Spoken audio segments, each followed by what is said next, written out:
Ndugu zangu, tunaungana na Watanzania wote ambao wanaomboleza baada ya kutokea kifo cha Mwadhama Polycarp Kardinali Pengo aliyewahi kuwa askofu mkuu wa Jimbo Kuu la Dar es Salaam, na kabla ya hapo alikuwa askofu wa Nachingwea, baadaye akawa askofu wa Tunduru Masasi na kisha ndio akahamia Dar es Salaam.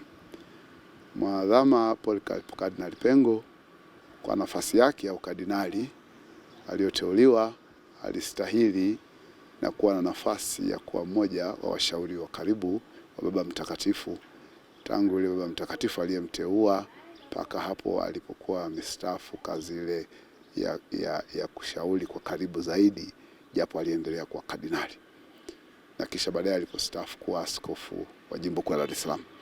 Ni msiba mkubwa tumeupata ambao hatukuwa tumefikiria kwamba ungetokea wakati huu.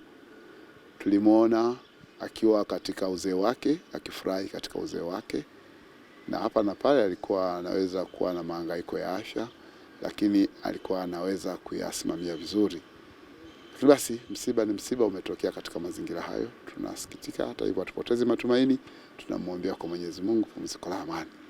Mwadhama Polycarp Kardinali Pengo ana mchango mkubwa sana katika nyanja za kijamii, lakini pia na za kiimani. Yeye kama mmoja wa maaskofu wakuu wa nchi hii, alikuwa kwa umri wake na mang'amuzi na hekima zake, alikuwa ni mtu wa msaada mkubwa sana katika kushauri, katika kutoa maoni, kuelekeza na hata kutusaidia maaskofu vijana na watendaji wengine wa kanisa.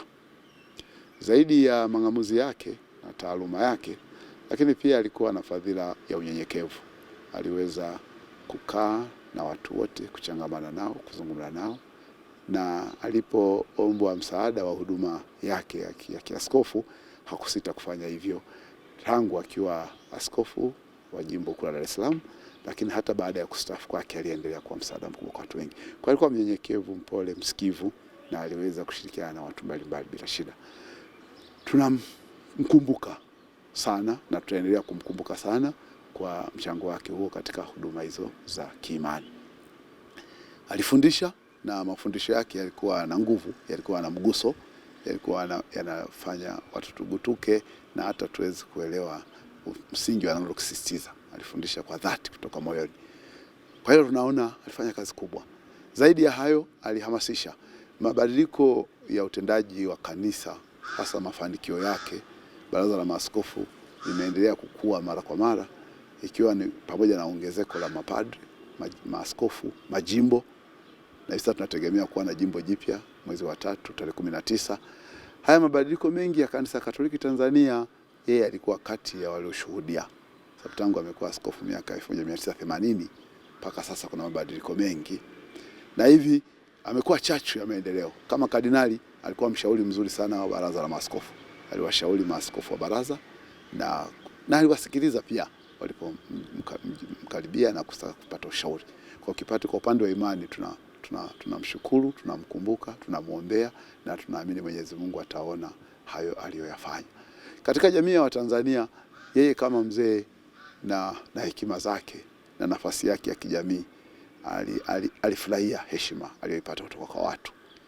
Nadhani halina ubishi, watu wengi walitambua jina lake na walimheshimu, na alipotoa kauli walimsikiliza.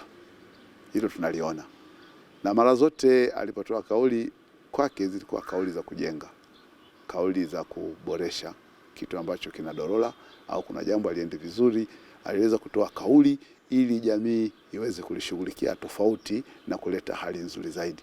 Kwa hiyo aliyafanya, na tunajua siku za nyuma huko tumewahi kutokea ubishani baada ya kauli yake zikatafsiriwa tofauti, lakini kawaida katika kufundisha si wote wanapokea sawa mafunzo yale unayotoa.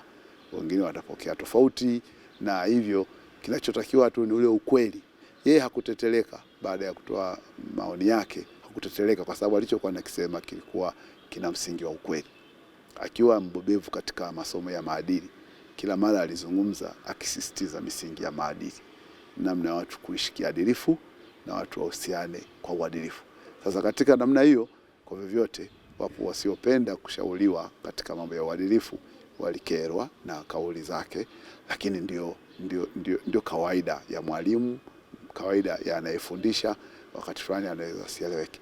Kwa ujumla, jamii ya Tanzania wote tunasikitika, tunamwombea, tunajua alifanya kazi zake kwa nia njema, kwa moyo wa dhati, na mchango wake ni dhahiri, kwa sababu kila mara alipokumbukwa yale ambayo hayakwenda sawa yalifikiriwa upya tena na kufanywa marekebisho katika nyakati na mazingira tofauti.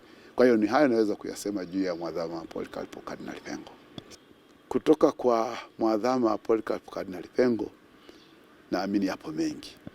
Siwezi kusema mimi nayajua yote mema au mazuri tunaweza kujifunza kwake, lakini linalokuwa wazi ambalo mimi naweza kulichukua na Watanzania wajifunze, Mwadhama Polycarp Kardinali Pengo alikuwa akiliona jambo ambalo ni nyeti, lina msingi na ni la muhimu kwa mafaa ya wengi na mstakabali wa wengi, hakusita kulizungumzia kwa sauti yake ya asili inayoonyesha udhati wa kauli yake.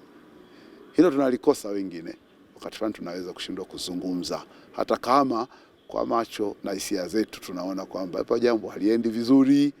Yeye aliweza kusimama na kuzungumza. Kwa hilo mimi nasema tujifunze ule ujasiri na udhati wa kuzungumzia jambo. Hazungumzi kama kumdhalilisha mtu, anazungumza kuwaelimisha watu. Hilo naona ni jambo zuri tunaweza kujifunza kwake. La pili, tunajifunza kwake unyenyekevu wake. Pamoja na ukubwa wake na majaliwa yake aliyokuwa nayo ya hekima na mang'amuzi na mamlaka au nafasi ya kuongoza aliyopewa na kanisa na jamii ilivyomchukulia kwa heshima hiyo kubwa, lakini hakujikuza. Alipenda kuishi maisha ya kawaida na watu wa kawaida, akichangamana nao na akitimiza majukumu kwa unyenyekevu wote. Naamini nalo ni fundisho. Sasa mara nyingine tunaweza tukaribu mambo kwa sababu tu ya kwa kaidi au kujikuza tu, lakini tungeweza kunyenyekea, tungeweza na sikio lingine lingeweza likafunguka tukaelewa zaidi mambo ambayo labda kwa bahati mbaya hatukuyaelewa. Lakini yeye alikuwa na unyenyekevu wa kuweza kunyenyekea na kujifunza. Tatu, aliishi kwa haki, akitendea haki taaluma yake. Yeye kama daktari wa maadili alijitahidi kuishi uadilifu. Hiyo nalo naliona kwangu ni jambo zuri. Na jambo la nne, pamoja na umri wake mkubwa, lakini hakufumbia macho maendeleo. Kwa umri wake aliweza kufanya mabadiliko mengi ndani ya jimbo la Dar es Salaam, tofauti na pengine yaliyozoeleka kabla, akiangalia mahitaji ya sasa ya watu, akijaribu kuitikia mahitaji ya watu, makundi yote, vijana na watoto na watu wazima, wakati huo akilinda mafundisho ya kanisa yasibatilike. Kwa hiyo pamoja na uzee wake hakuwa mtu anayeng'ang'ania tu mapokeo, alioanisha ya zamani ya sasa, akaweka vizuri yaweze kuwafaa watu kumcha Mungu.